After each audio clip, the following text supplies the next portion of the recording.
El lunes se nos habla de la cena de Betania. El martes se nos habla de la cena en el cenáculo. Pero el miércoles se nos vuelve a hablar de la cena del cenáculo. Y yo siempre decía, ¿por qué no buscan otra lectura? ¿Por qué vuelven a repetir la cena del cenáculo?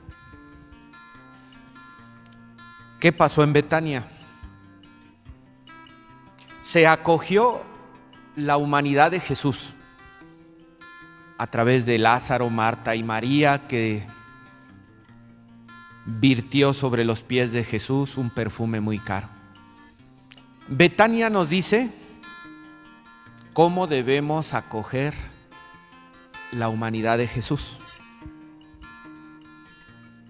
El martes meditábamos ayer cómo se traiciona, cómo se desprecia, cómo se le da la espalda a la humanidad de Jesús. El ejemplo es la traición de Judas. Y entonces hoy miércoles otra vez viene el evangelio de la traición de Judas. Yo digo, bueno, pues ahora qué sigue, ¿no? ¿Qué nos quiere decir el miércoles de Santo? Presentándonos nuevamente la traición de Judas. El lunes acogemos la humanidad de Jesús. El martes, a través de Judas, se desprecia la humanidad de Jesús. ¿Qué hacemos el miércoles? Y entonces digo, no hemos mencionado la primera lectura. Me regreso a la primera lectura del día lunes. Miren a mi siervo a quien sostengo, a mi elegido, en quien tengo mis complacencias. ¿De quién habla? Habla de Jesús, seguro. ¿A poco no cuando el Señor dice, miren a mi siervo a quien sostengo, a mi elegido, en quien tengo mis complacencias? ¿No habla también de nosotros? Día martes. El Señor me llamó desde el vientre de mi madre. Cuando aún estaba yo en el seno materno, Él pronunció mi nombre. ¿No habla de nosotros también esta cita? El Señor me llamó desde el vientre materno. Habla de Jesús, ciertamente. Pero también habla de nosotros. El día de hoy, el Señor me ha dado una lengua experta para que pueda confortar al abatido con palabras de aliento. ¿A quién se refiere? A Jesús. ¿Pero no crees que se refiere también a ti y a mí? Lunes, martes y miércoles, el profeta Isaías nos hace ver que lo que habla, por supuesto, que se refiere a Jesús. Pero también se está refiriendo a nosotros. Visto de esta manera, yo digo, a ver, si el Señor repite la escena de Judas, ¿no será caso que también entonces se esté refiriendo a nosotros? Claro, ya nos pusimos en el lugar de Marta y María. Ayer ya nos pusimos en el lugar de Judas o de Pedro. Entonces, si a través del profeta Isaías nos pusimos en el lugar de Jesús, ¿no será que esta escena de la última cena también nosotros nos debemos de poner en el lugar de Jesús? Y saber que eso que vivió Jesús en la última cena, ¿también nosotros estamos llamados a vivirlo? ¿O a ti no te han traicionado? ¿O tú no has tenido que perdonar una traición? ¿O tú no has tenido que compartir la mesa con alguien que sabes que te está pegando por la espalda, que sabes que te está atacando, que sabes que te va a traicionar? Y aún así tienes que consolar al abatido. Y aún así te sientes dichoso por haber sido elegido desde el vientre de tu madre. Y aún así en ti se van a cumplir las promesas de Dios por las que te ha llamado a esta vida. El Señor no solamente es verdadero hombre, también es verdadero Dios. Y como verdadero Dios, Él ha venido a lavarnos, ha venido a purificarnos, ha venido a salvarnos. ¿Para qué? No para que lo desprecies, no para que lo trates solamente como verdadero hombre, para que lo hagas tuyo como verdadero Dios y verdadero hombre. ¿No crees tú que Dios nos pide prestada nuestra humanidad para que a través de nuestra humanidad Él siga operando en medio de nosotros? Él siga operando en medio de su pueblo. Yo creo que sí. Y me voy a dar a explicar. Esta era nomás la introducción. Ahora sí viene la homilía. ¿Qué tiene Jesús que no tiene el Padre? ¿Te lo has preguntado? ¿Qué tiene Jesús que no tiene el Padre? ¿Qué tiene Jesús que no tiene el Espíritu Santo? ¿Qué es? Lo que tiene Jesús que no tiene el Padre ni tiene el Espíritu Santo es humanidad. El Hijo de Dios vino a tributar culto al Padre en espíritu y en verdad. ¿Y saben cómo lo hace? A través de su humanidad. Dios eligió la humanidad para que a través de la humanidad se le tributara culto en espíritu y en verdad. Dice San Juan 4, 22 al 24. Vosotros adoráis lo que no conocéis. Nosotros adoramos lo que conocemos, porque la salvación viene de los judíos. Pero la hora viene y ahora es cuando los verdaderos adoradores adorarán al Padre en espíritu. ¿De quién habla? ¿De Jesús? Sí. ¿Y no habla también de nosotros? También. Los verdaderos adoradores adorarán al Padre en espíritu y en verdad. Y Jesús vino a hacernos capaces. Vino a hacernos capaces de tributar culto al Padre. Él vino a darnos la oportunidad de adorar a Dios en espíritu y en verdad. Y Él lo hizo en primer lugar. ¿Con qué? Con su humanidad. No podíamos estar unidos a Dios por el pecado. No podíamos convivir con Dios por esa fractura, por las cadenas que nos esclavizan. Pero al celebrar la Cuaresma, al celebrar la Semana Santa, nos lavamos y renovamos nuestro corazón, como la ropa. La ropa se lava para que quede limpia. Nosotros nos lavamos en la Cuaresma para quedar. ¿Pero qué crees? A mí me pasa con la ropa blanca.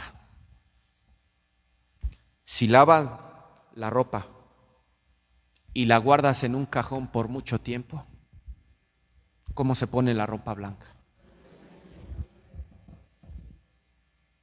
¿Y cuántas veces nuestros feligreses se lavan en la Cuaresma, pero nunca utilizan lo que lavaron? ¿Y su alma cómo está? Amarillenta, olorosa a guardado, ¿sí o no? ¿No crees tú que si nos lavamos en la Cuaresma es para usar aquello que lavamos? Nuestra condición de hijos de Dios. Si tú te lavas en la Cuaresma y te purificas y te confiesas y te pones en paz con Dios, pero no llevas a Dios en ti, no vaya a ser que tu alma se ponga amarillenta Decía Monseñor Munilla, Dios pone su casi todo para que tú pongas tu casi nada. Pero si tú no pones tu casi nada, Dios no va a poner su casi todo. ¿En dónde es donde nosotros damos culto a Dios en espíritu y en verdad? En la liturgia.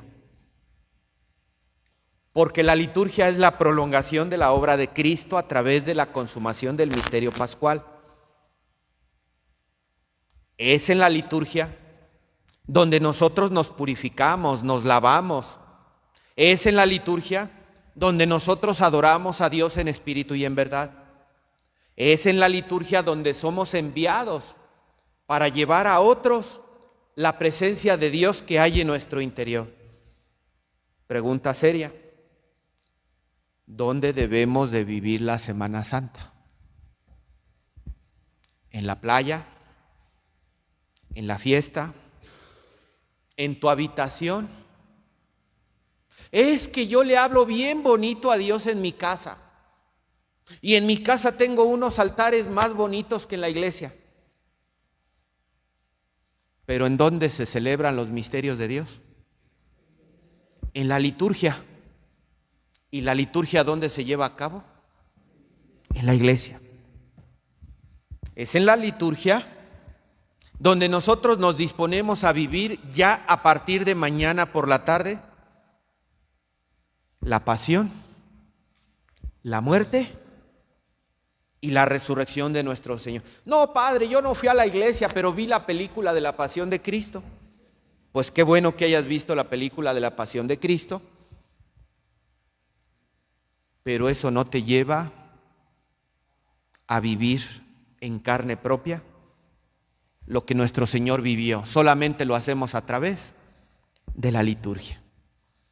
En la liturgia nos metemos a vivir con Cristo su muerte, que destruyó nuestra muerte. En la liturgia nos metemos a vivir con Cristo su resurrección, que restauró nuestra vida. ¿Solo dónde lo podemos experimentar? En la liturgia. La liturgia nos dice, hay un ritual muy antiguo, sacramentario gelasiano, del año 432. Oiga nada más. Año 432, sacramentario gelasiano. Del costado de Cristo dormido en la cruz nació el sacramento admirable de la iglesia. Y para poder comprender lo que significa el costado abierto de Jesús, hay que estar ahí. Hay que estar junto a María al pie de la cruz. ¿Y dónde lo puedes hacer? En la liturgia. Es en el costado abierto de Cristo donde nació el poder de Dios para que a través de la iglesia se derramara por medio de los sacramentos en el costado abierto de Jesús. Vamos a contemplar en estos días santos ese acontecimiento. Y para ello es necesario estar ahí, en la liturgia. ¿Y saben dónde hay menos gente de la Semana Santa? ¿Saben dónde casi no viene gente en la Semana Santa? En los oficios del Viernes Santo. Porque al Vía Crucis fue todo mundo, pero a los oficios del Viernes Santo viene poca gente. Hay que estar ahí para comprender el misterio del costado abierto del Señor. Y para estar ahí hay que caminar con Jesús en el Vía Crucis. Y para caminar con Jesús en el Vía Crucis hay que estar con Él en el Huerto de los Olivos. ¿Cuándo vamos a estar con Jesús en el Huerto de los Olivos? Cuando vamos a estar ante el monumento, ¿cierto? Si no estás con Él en el Huerto de los Olivos, pues ¿cómo vas a caminar en el Vía Crucis? Y si no caminas con Él en el Vía Crucis, ¿cómo vas a estar al pie de la cruz con Él? Pero si no celebraste la última cena, ¿cómo vas a estar en el Huerto de los Olivos? ¿En dónde celebramos la última cena? En la misa del Jueves Santo. ¿Y cómo vas a celebrar la última cena si no celebraste la entrada triunfal de Cristo el Domingo de Ramos? ¿Y cómo vas a celebrar la entrada triunfal de Cristo el Domingo de Ramos si no fuiste a la procesión? ¿Se dan cuenta? Cómo la liturgia de la Semana Santa, desde la entrada en procesión, nos va llevando para contemplar el acontecimiento pascual, la pasión, la muerte y la resurrección de nuestro Señor. El templo de Jerusalén custodiaba un arca de la alianza, en la que se encontraban las tablas de la ley, la vara de Aarón y un poco de maná que Dios les había dado en el desierto. Pero luego el pueblo de Israel dijo que ahí radicaba la presencia de Dios nuestro Señor. Hay un término judío que le llama Shekinah. La Shekinah es la presencia del resplandor de la gloria de Dios. ¿En dónde? En el arca de la alianza. Pero en el capítulo 8 del libro de los Reyes, cuando el arca de la alianza fue entronizada, Salomón convocó a los principales del pueblo para traer el arca de la alianza al templo de Jerusalén. ¿Qué creen que hizo el pueblo? Batía palmas y vitoreaba el paso del arca de la alianza. Así nosotros lo hicimos el Domingo de Ramos. Pero ahora ya no es el arca de la alianza. Por medio de la profecía de Zacarías, porque recuerden que ese primer templo se destruyó, vino la deportación a Babilonia y luego se construyó un segundo templo, pero ya no estaba el arca de la alianza. Vino la profecía de Zacarías, bajando del huerto de los olivos por la puerta oriental, va a entrar la Shekinah. Y nosotros el Domingo de Ramos acompañamos a Jesús, la nueva Shekinah. Es decir, la nueva arca de la alianza es la presencia de Jesucristo en medio de nosotros. Ahí está la plenitud de la presencia de Dios. ¿Ustedes creen que Dios vivió su pasión, su muerte y su resurrección para quedarse encerrado en un sagrario? Dios hizo todo lo que hizo a través de Jesús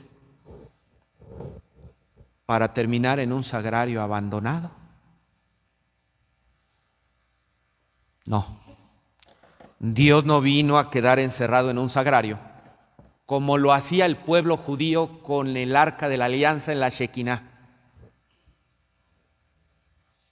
Dios se hizo hombre, adquirió un cuerpo que no lo tiene ni el Padre ni el Espíritu Santo, y vino al templo a purificarlo. Pero Él nos dijo en el Evangelio de San Juan, Él hablaba del templo, de su cuerpo. Ahora, ¿dónde reside el templo de Dios? En el cuerpo de Jesús. Vino a habitar en la persona de Jesús, porque ahí reside la gloria de Dios. Pero si Él vino a salvarnos, si Él vino a hacer todo lo que vamos a contemplar jueves, viernes y sábado, es porque nos quiere hacer capaces a cada uno de nosotros para que también habite en nosotros, ¿o no? Qué triste es una Cuaresma, qué triste es una Semana Santa, si después de haber vivido todo lo que hemos vivido, no permites que Dios habite en ti y que se manifieste en tu propia vida. ¿No crees tú que ese es el verdadero objetivo que Dios tiene cuando vino a salvarnos?